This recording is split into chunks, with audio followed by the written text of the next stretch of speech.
Τι κάνεις ρε Κατερίνα? Α, καλά, δεν θυμάσαι τίποτα. Τι να θυμάμαι ρε? Paintball, Δημήτρη, paintball. Ωραία φίλε, σήμερα ήταν. Ναι, σήμερα ήταν. Σάββατο ή Κυριακή. Σάββατο. Είμαι πολύ κουρασμένος, πάμε άλλη φορά. Εντάξει, Δημήτρη. Εντάξει.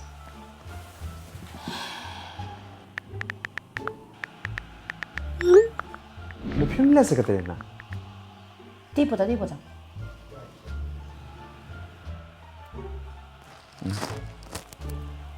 Έλα ρε πατέρα. Όπα. Ηρέμησε ρε. Τι, μα εγώ δεν... Ρε, αφού σου λέω... Ρε πατέρα, άκουσε. Ρε, αφού σου λέω πήγα... Ρε, δεν είναι δυνατόν. Ναι, εντάξει, άντε, καλά. Έστειλε στον πατέρα μου, Πάω να ετοιμαστώ.